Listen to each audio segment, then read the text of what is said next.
Hi everyone, thanks for tuning in to Demand Decoded. I'm Dan Stilgo, Marketing Manager at Blend, and joined by Phil Valander today. As usual, he's back on the podcast after a solo episode last time out. And today we've got an interesting topic to discuss: the ways that you can improve your MQL to closed won conversion rate. And in particular, we're actually going to be diving into how we ourselves increased MQL to closed won conversion rate by 300%, and really just dig into the things that helped us do that, and hopefully will help you do something similar as well.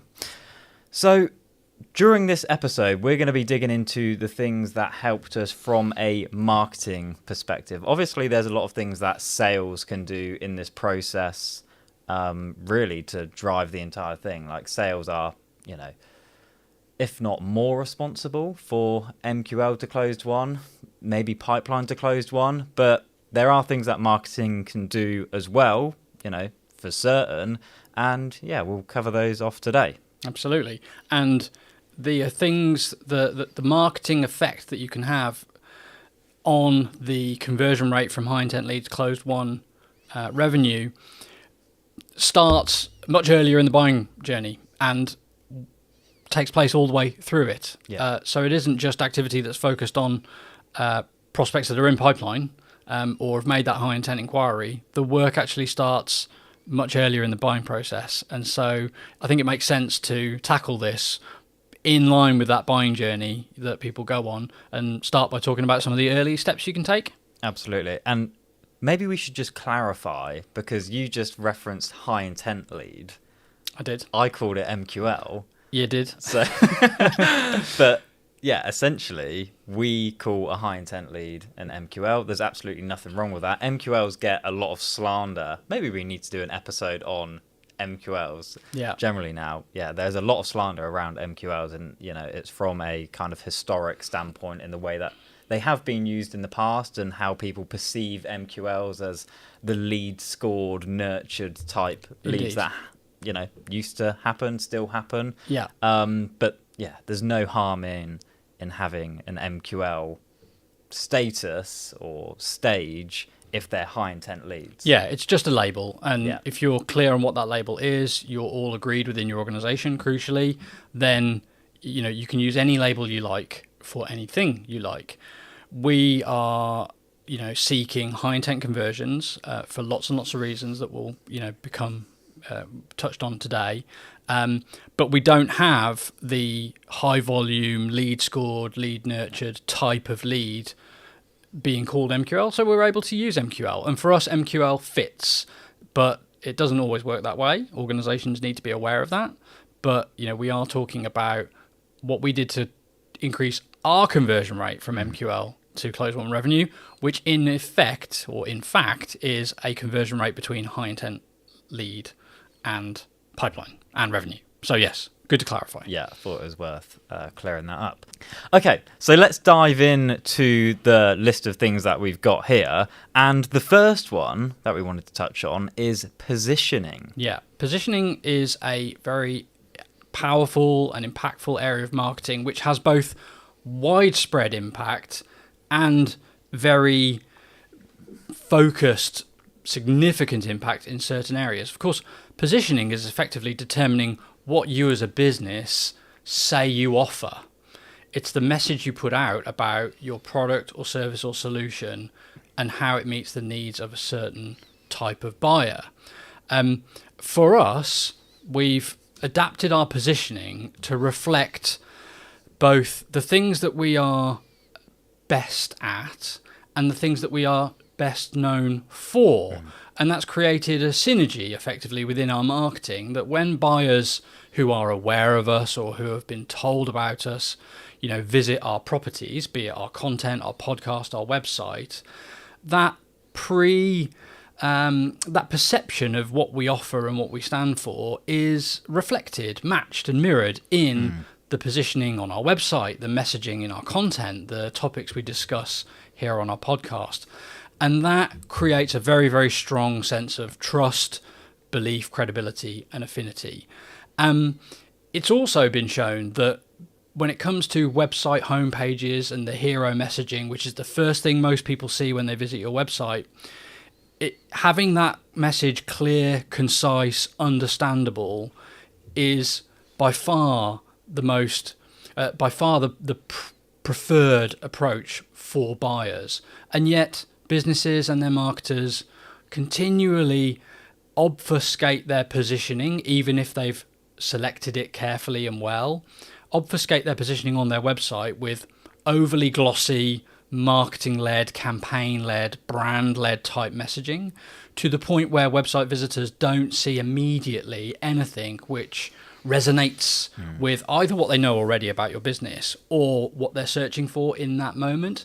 So improving positioning, aligning positioning, and applying positioning is a very big opportunity for lots of businesses to create a much more impactful website visit once you get buyers to that point, and to create a common thread through all the other marketing that you do that reinforces what people see and hear when they come to that website on that first crucial visit. Yeah, positioning is probably more than a marketing shift. It's like a business shift in a sense. It is.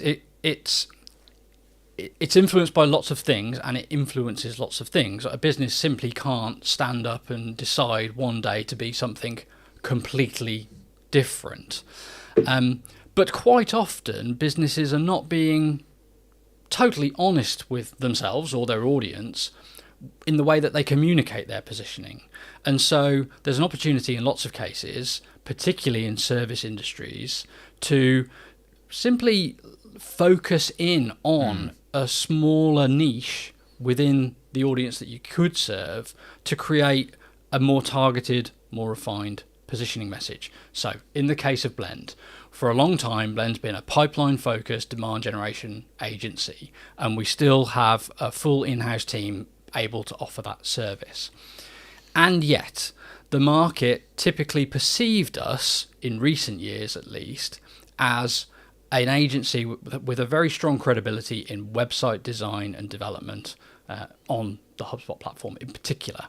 And we saw an opportunity to create better outcomes from sales conversations and from our high intent lead generation activity by aligning our positioning and our message with what the market was looking for when they came to see us. It's something we offer, something we're very good at, and yet we weren't saying clearly and specifically that was our strength and our USP. Now that we do, we've seen significant improvements in a range of ways, reflecting the fact that change in our positioning, moving from the message that we're a demand generation agency to the message that we are a pipeline-focused website agency, has created throughout our marketing measurement and ultimately our pipeline and our revenue. So we adapted our positioning to narrow our focus within our service and align with what more of the buyers that visited our website were seeking at that first point in time.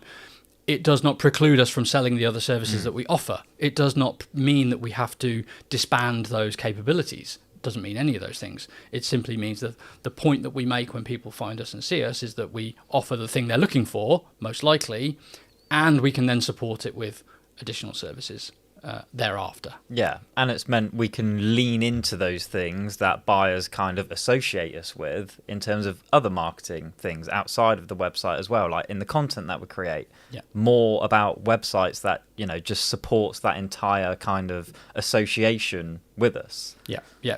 And people listening might have been advised many times over to niche down in their messaging, to identify a smaller segment of an audience or an industry that they can serve, to make their positioning more niche. And they may, often that's resisted because it's perceived to be turning away business from a wider audience. But in reality, the more specific you can make your message, which is a reflection of your positioning on the needs of a specific type of buyer, the specific type of challenge that you solve, or the specific industry, sector, audience, whatever it is that you do business with, you'll probably grow faster if you do so.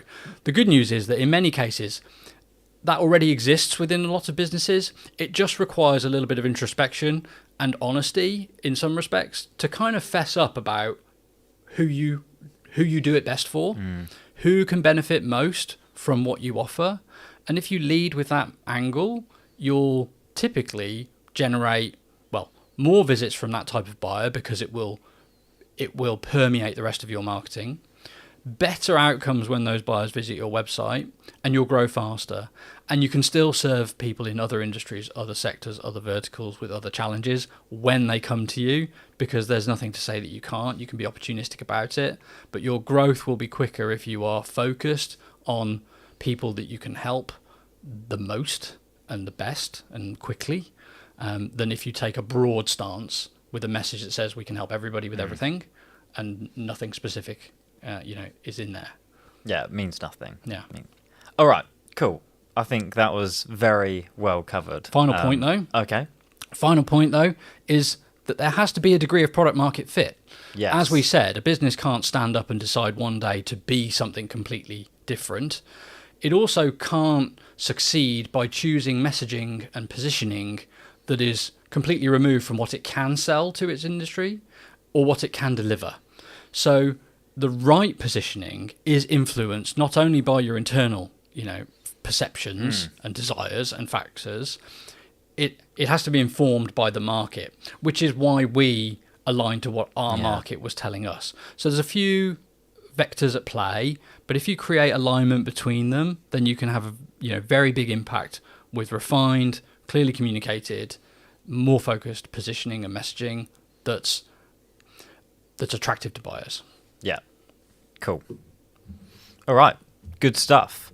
Shall we move on to the second point we've got in here, which is more about how marketing can have a broader impact on the buyer journey, more through kind of everything that you do before that high intent conversion phase. So it's really all about using marketing to build trust and affinity before that even happens.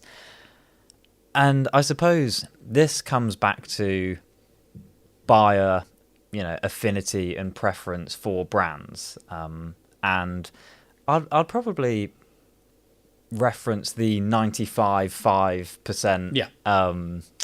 Was it LinkedIn that published that? I don't know. But basically how 95% of your market is not in market to buy, 5% is. If throughout your marketing activity and everything that you do, you're influencing that 95% of the market, educating them on potential problems they might have, how to solve those problems, just giving them really great advice that they can then take back into their business.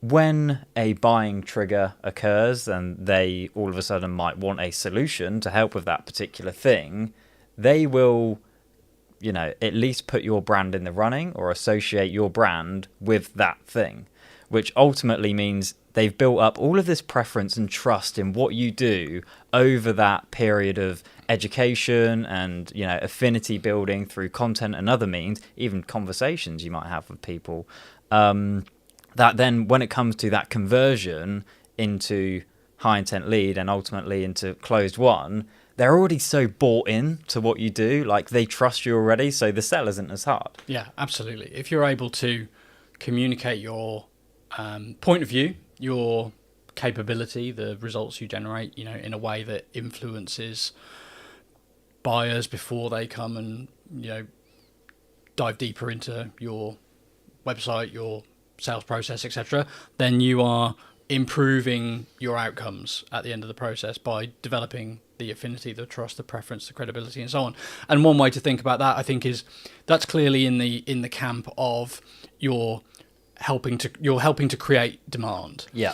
I think sometimes when people hear the phrase create demand, it feels like you're doing it alone. But actually you're not. Everybody in your sector is creating demand, and it's much better that you're part of that cohort who's creating and shaping demand for your category, because you won't be the only one doing it. But if you're not taking part, then you can't be part of the group that achieve that preference, achieve that brand recognition and affinity. So it's really, really valuable and important.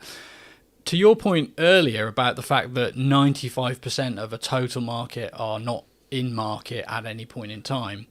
When you add to that the fact that there are stats, they vary, but basically we know that the majority of the purchase process is conducted anonymously. As much as 80% in some studies. It's probably higher in some sectors, verticals and niches. If you think that 95% of the market are not in market, the 5% that are going to do 80% of the purchase process without talking to you. Creating affinity, trust, influencing perceptions is so key. And so that's why the point you're talking about is so relevant. And it's also why ungated distribution of content is so important, because the majority of the buyers in the 5% that are in market are not going to talk to you, and they're not going to divulge their details by downloading content, and they're not going to click on links away from platforms where they prefer to spend their time, in order to get the information that they seek to inform their decisions. So you need to be marketing in a way that aligns with that reality in terms of how buyers use platforms, how buyers retain their privacy and anonymity throughout the purchase process and wait until they're basically ready to buy, to talk to you, and put your content out in ways that are discoverable and consumable in those scenarios. And that becomes very, very important. Yeah. I touched on this a little bit in the last episode that I did, but I would say there's a definite difference between buyers that you have created demand for and buyers that you've just captured. If you think about it, like when it comes to buyers who have had demand created and influenced by you, they have probably consumed your content for a long time, built up more trust with your brand over a longer period of time and just associate you in a different way. Whereas demand that you've just captured through search or through review sites or some other form haven't had all of that engagement with your brand over a long period of time, so just don't have that same connection. Indeed. So like for us, when I see a high intent lead come through and they say LinkedIn, like, how did you hear about us? I think that's great, because a lot of our LinkedIn ads are video ads. It's all about content and education. Like, they have probably watched a few of those videos, then gone through a series of retargeting, which we'll speak about in a minute, and have just probably built up a bit more trust and preference for us, as opposed to buyers that have found us through search. It's not to say, going back to your point, that even buyers that have then discovered you through those demand capture channels like search and review sites, they will then look to build that trust and affinity with your brand through content, probably, and other means on your website, case studies, things like that. So all of these things need to be ungated, but it just won't, the connection probably won't be as strong as those people that have built that up over a longer period of time and through more like duration of consumption and things like that. Yeah, I think you're right about that. We've seen that activity that is intended to build affinity and trust and preference and to create demand sort of comes back to benefit us once demand has been captured. And so we see people who have discovered us via whatever means but not consumed that content previously go on to consume it after inquiring, and it to produce an improved conversation as a result, particularly podcasts like this one, video content on LinkedIn and YouTube, can really have a positive impact on the buyer's trust and preference for you post conversion.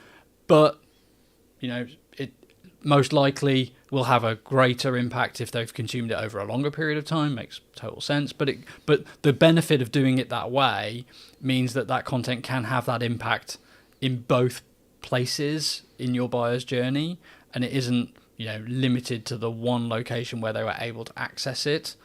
For example, in a terribly bad gated scenario. So by distributing your content in an ungated fashion, you're letting it do its work, ultimately wherever your buyers want it to, and wherever they discover it, and at whatever time in the process. So it's really powerful. Yeah, definitely. So, everything that you do in marketing, try and focus on that demand creation phase as well. Build up that trust, that affinity, that connection with buyers and see the benefit further down the funnel? It connects with positioning in the sense that most markets are not new, and many markets are saturated, and there are lots of competitors for the majority of problems and challenges that buyers want to solve. And so, marketing that conveys your unique differentiated point of view, your opinion on a topic, is effective at cutting through that saturation and creating a point of difference between yourself and other products or services. And so ungated content distributed to the places where buyers are pre-purchase is a great way to get across something that is incredibly powerful, which is your unique point of view on the subject that you are selling products, services and solutions into. Yeah. Just before we move on, your unique point of view is obviously a really important thing, but it doesn't carry much weight unless you can back it up. Right. Through things like case studies. Yeah, absolutely. And case studies is just one to mention here, I think, because case studies is a key way to build that trust with a buyer, that you can really do what you've said all this time and get the results that you've told people that you've been working to get and things like that. It just feels like marketers kind of are sleeping on case studies maybe a bit at the moment, or maybe it's because it's not really a sexy topic. It's not like podcasting, which is new and interesting, it's engaging, it's visual. I don't know, case studies are still though just like a bulletproof way really to help buyers understand how you can truly help them and how you've helped businesses just like them before. Absolutely. I think it's just worth saying there that we put a lot of effort into case studies and how we present work and results and things like that have had a huge impact in helping us. Yeah, B2B buyers will still need to justify their purchases and recommendations to others, typically within an organisation, and they therefore want to make sure that their investments and purchases are as low risk as possible. And case studies plus testimonials plus other proof points are a very effective way for a business to provide the information that's needed to do that and achieve that. I think the challenge is case studies come with a higher than average difficulty to produce. Yeah. I mean, we've all been there. We've got the perfect case study. Yeah. We've got the perfect story to tell, but for reasons that we can't quite explain or understand, we're unable to get it done. And that's because it's not completely within the control of your own organisation. You've got a client to, bring along the journey as well. And even when they want to, there are factors and reasons that can prevent it from getting done. So when it comes to pieces of content, case studies have a higher, challenge level to get done. And I think for that and for the other reasons you mentioned, they get deprioritized sometimes, They're harder, they're higher effort, and they're not as in your face and out there and as flashy as some of the other things we've got to do. So they do get deprioritized often. But it's a shame when they do, because if buyers come to your website and they cannot find that kind of information, then it's one thing that's missing from the variety of signals that could give them the courage, that could give them the confidence to get in touch and ultimately buy from you. Yeah. Cool. Okay. So let's move on to the next section, shall we? Unless you've got any last minute things to add again. No, that's all right. We'll leave that. Yeah. All right. Move on. Yeah. Let's move on. Okay. So the next thing we've got on the list is LinkedIn retargeting. And this is maybe an interesting one to hear, because a lot of people use retargeting to actually get that initial high intent lead. Mm-hmm. They don't look at how LinkedIn retargeting can influence high intent lead to closed won. It's more about somebody's visited our website or engaged with our content. How do we then push a stronger message to them, perhaps a bit further down the funnel? Yeah. But actually, LinkedIn retargeting can have a huge impact on accelerating that MQL to closed won, or even pipeline to closed won.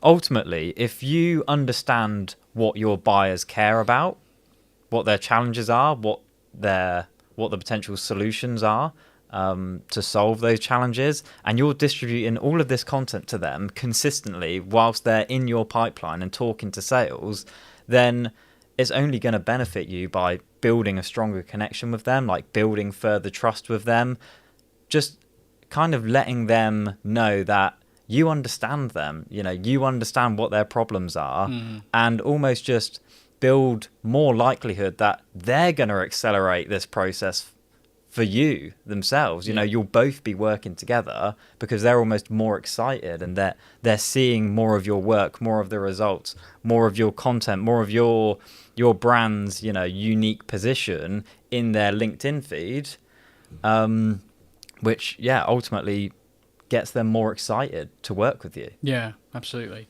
So here at Blend, we've channeled more of our budget into retargeting. What else have you done to align and optimize our investment in retargeting to improve our high intent conversion, MQL conversion, to closed won revenue? Have you got any insights for people in terms of audience or message or creative or any other thing that you think is having a positive impact there? So our retargeting setup, it's not that complex, to be fair. We've got a few audiences. So obviously website visitors, anybody that visits our LinkedIn company page. Okay. And then we've got investment in cold ads as well. So basically anybody that engages with a cold like brand awareness style ad, I suppose, for lack of a better word. And then a lot of video ads as well to a cold audience. So anybody that watches 75% of those videos will then be retargeted as well. Okay. And I suppose that doesn't necessarily lean into exactly this group of people that are MQLs. That is probably more the website visitor side of things. But it's interesting to understand how all of these things can come together in retargeting and have a, real positive impact. So when it comes to the creative side of things, a lot of our retargeting ads revolve around work and results and credentials and things like that, because ultimately these buyers, whether they've just come to your website or whether they've engaged with a cold brand awareness ad, they probably understand what you do and who you do it for already. So the retargeting phase is just all about building more trust, more affinity with these buyers to eventually go on and buy from you, become customers, Yeah. Okay. The most important thing in what you do in terms of LinkedIn ads is having a true fundamental understanding of what your buyers care about. There was one a few weeks ago, actually, that we talked about. You were talking to a prospect who hadn't found us through LinkedIn. I can't remember how they found us, but that doesn't matter. After they inquired, they then started getting LinkedIn ads, and it was really interesting. I think we produced an ad about Equium's website, which performs, insanely well, like literally 100 across the board when it comes to like core web vitals and things like that. So one of our ads on LinkedIn retargeting is about how we've created this really stylish modern website, but it also performs excellently as well. Yeah. Which those are two things that are quite hard to get right and do together usually, but we did it. We found a way to do it. And yeah, this one prospect kind of said to you like, I was just thinking about like core web vitals. Just had a conversation with somebody about that. I've gone onto LinkedIn. I've seen this ad and you're talking about it. It's like, yeah, I mean, that's not planned. Like we can't surface an ad to you based on your conversation with somebody, but we fundamentally understand like what our audience care about and serve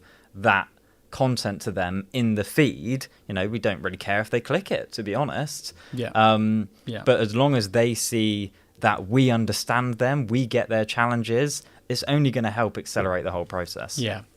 So knowing your buyer, knowing what they care about, and understanding them is key. And it's key to all the things that we've talked about. And it's important to suspend your assumptions when you talk to buyers, because I think in many cases marketers hold on to ideas about buyers that, if challenged, they would discover are not true. The idea that buyers want certain types of content, want to download and want to receive email and want to do all these other things, which when you ask and if you challenge them, you'll probably find out are no longer true, but you'll also be in a position to get the insights that can create really effective marketing all the way through the buying journey, including in terms of what messages you put out at this later stage of the research process. to resonate and to increase the conversion rate as opposed to get them there in the first place. So that's really, really powerful insight there. And, we talked about, how positioning needs to align with what the market thinks about you and what the market is looking to do. Understand your buyer. Marketing that creates affinity, trust, and preference has to be informed by buyer cares, wants, challenges, needs. If you're talking about something that nobody cares about, it's only interesting to you, you're not going to have those impacts throughout the buying journey. So, getting close to your customer and knowing what it is they deeply care about is fundamental to all of this. Yeah. So we've talked about the marketing changes that we made and the areas that we focused on, that are all the way from the beginning of the evaluation process, like positioning so that we're found, using our marketing to create demand and trust and preference, and then using retargeting to, move people toward and ultimately into high intent conversion and beyond. What about past that step? What about when they've made the inquiry and it's the moment in time where we need to hand over to sales? What have we done there? Yeah, I spoke about this as well, actually, in the last episode of Demand Decoded, in, not loads of detail, but touched on it. And this process is just all about how you accelerate that handoff process and remove as much friction from the buyer's side and to some extent your business's side as possible, just to make the whole buyer experience better. Too many times, well, you've probably seen this as well, you work with a business or use a website yourself, submit a demo or a high intent form, and you get the bog standard message appear after you submit that form. Yep. Thank you for submitting the form. Full stop. Great stuff. What's next? Yeah. What do I do next? I'm a buyer. I've come onto your form to book a demo. I would like to book a demo. I've requested it now, and I have no idea if somebody's going to be in touch with me, if I need to now email you again to book this demo. You're so in the dark about what happens. It's just a really, really poor buying experience, and it helps nobody. It doesn't help the buyer, it doesn't help the business. So one thing that I would recommend any business to do if they're in a sales-led motion, and essentially the primary goal of somebody submitting a high intent form is to get them into a meeting, probably like a discovery call or some sort of consultation with sales, add in meeting scheduling functionality right there and then within your website. So what I mean by that is somebody submits a form on your website, whether it be book a demo, and then you route them using some sort of software like Chili Piper or HubSpot Sales, Sales Hub Enterprise, route them based on territory, industry, product type, whatever it may be, to the relevant salesperson's calendar so that they can book it there and then. They can book time in with them, whether it's to book a demo, have that discovery call, have that initial conversation, so they can do it there and then. Like, buyers understand that they have to talk to sales at some point in the process. So your goal, like your job, your website's job, is to make that process as easy as possible and accelerate that process that they're talking to sales, and remove a lot of the drop off. Because ultimately, if there is no next step for a buyer, well, they might go to a competitor who reaches out to them first, or has this functionality. They're in conversation with them, like they've forgotten about you, or they've just forgotten about the task that they needed and wanted to complete. We get sidetracked as people, priorities change, and they've moved on. Yeah. And even if you follow up by email with the introduction to the rep, the access to the calendar, you can improve the high intent inquiry to meeting booked conversion rate by putting that calendar alongside that form, right? And you measured the impact of that on our conversion rate in pipeline. Yeah.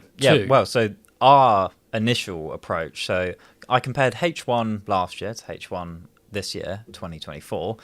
Our initial approach was somebody submits a inquiry on the website, And we would follow up with a series of emails, basically, that had the meeting link within there of the relevant salesperson, which is not a bad approach. No.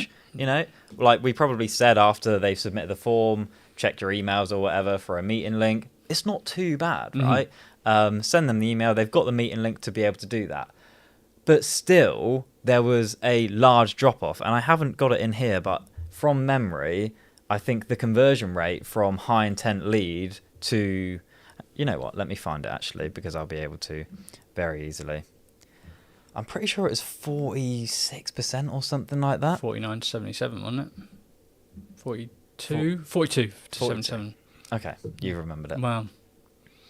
So when we actually compared the two conversion rates in H1 with that email approach where the calendar link was still in the email, the conversion rate from high intent lead to meeting booked ultimately was 42%, I think. Have to go back to the last episode, well, into the data to confirm that, but it was around 40 to 50%. Whereas when we changed it up after somebody submitted the form and we directed them to the calendar there and then on the website, all of a sudden 77% conversion rate. Amazing. Yeah. Between high intent form submission to meeting booked. Yeah. Even still, when I think about that drop off, it's still quite big. I mean, a huge improvement on around 40%. But still, why are that many buyers just not willing to book time there and then? Who knows? Well, a percentage of those leads are still poor fit, right? And they figure that out, as the process progresses. But you are right, there's still work to do there. Well, but even still, and then after if they haven't booked a meeting, we'll follow up with 3 emails to say, sorry, you didn't book a meeting. And that does capture some proportion additional of buyers as well. So, that percentage could be even higher, actually. And when you look at the delta between the H1 2023 result and the H1 2024 result, that's huge. Yeah. That is having a really big impact on our ultimate closed won revenue result, because we are talking to far more of the high intent inquiries that come to us in the first place. Interesting though, you described something that we all see regularly, which is at the very at the very one end of the friction spectrum, which is fill in a form, nothing happens.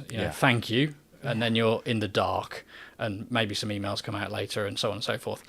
What I have seen, and what I'm sure you've seen as well, is that businesses then often lurch to the other extreme end of the friction spectrum, which is that diary embed is right there on that conversion page, no form. Yeah. Why don't we do that? Yeah, it's a danger. It is a danger, I think. Opening your calendar up like that, open to anybody that could submit time with you, adding a bit of friction into the process isn't a bad thing.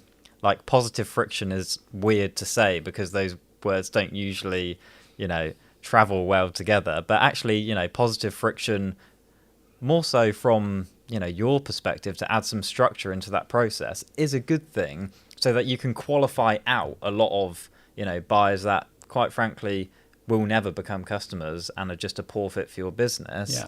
Adding in that form and then route into the calendar instead means that you're probably going to see a slight drop off, but more serious buyers actually inquire, because ultimately, if you really want to work with a business, you don't mind filling out a few form fields. Indeed, It's not the end of the world. They need to complete the action. They'll complete the action to work with you. Yeah, I think that form performs an important role in the thought process of the buyer, and in the optimization of your resources as a company. So by asking them to fill in a few form fields, you do deter people that are most likely unlikely or unable to buy from you ever, and you get people to think about the conversation they're going to have with you in a slightly more structured way.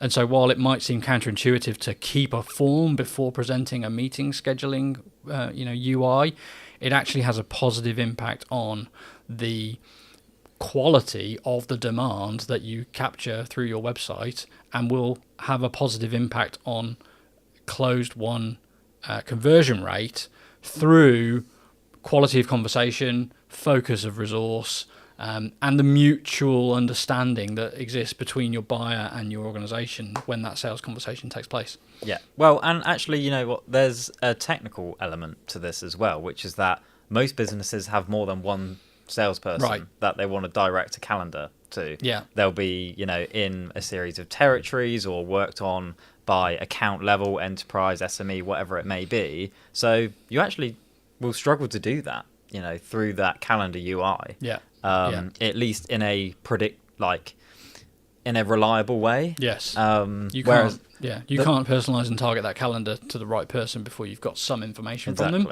So it's important to gather that information to make that possible. Yeah. Yeah. Okay. But yeah, just on that, I would, you know, recommend literally every business that is in a sales-led motion, and the whole process from marketing to sales is about getting that meeting booked. You know, this is just a no-brainer for me. Yeah, absolutely. We've reached the point at which marketing's hands-on ability to improve the closed-won conversion rate from high-intent lead is starting to lessen a little bit. You know, we're entrusting our high-intent leads to sales. Yeah. And so the baton is passed, and it's over to sales to do their job. But nevertheless, you know, we've seen, and if you do the things that we've talked about that have their effect all the way through the buying journey, all the way through the discovery, research, evaluation process, you're creating a better environment for the sales conversation and a better scenario, a better environment for the salesperson to have a successful conversation, aren't you? Yeah, I mean, ultimately, as much as it pains us to say sometimes as marketers, our job is to help sales sell better. I couldn't agree more. Yeah. And maybe marketers don't like admitting that because there's, you know, maybe some tension there sometimes between marketing and sales. But ultimately, all of these things are there to help sales sell better and to help the business generate more revenue and more closed-won customers. I think that's such an important thing for people to remind themselves of and acknowledge. Marketing exists to make selling easier. You know, there's no other reason to do it. And it's easy to get caught up in the kind of marketing mindset, which is, well, we're measuring marketing metrics and we're trying to improve them constantly. And there's a complete disconnect from what takes place in sales. And when you scrutinize that disconnect, you can find some really fascinating, interesting, mind-blowing things. But that's what you should do, because you exist to create opportunities for sales to sell. So yeah, I think people need to hear that loud and clear, actually, and it should guide their thinking a lot of the time, as opposed to some of the more marketing-focused thinking, which is how do we generate, you know, trackable, clickable events and leads. Yeah, cool. And ultimately, you know, those things that we ran through were the things that we have done last year into this year to help us sell better. You know, those are the things we've done in marketing to help us improve our high intent lead MQL to closed-won conversion rate by 300%, which absolutely. is amazing, huge. Cool. Okay, let's wrap it up there, shall we? Hopefully you enjoyed this episode of Demand Decoded. It's worth saying that if you are interested in chatting about any of those things that we've spoken about on the podcast further, visit www.blendb2b.com, or I suppose message me or you on LinkedIn. We're happy to chat about marketing anytime, aren't we? So yeah, we'd love to hear any challenges you're facing, and see anything that we can help with. Yeah, we're open to talk. So yeah, thanks for tuning in, and we'll catch you next time. Bye, everyone. Bye bye.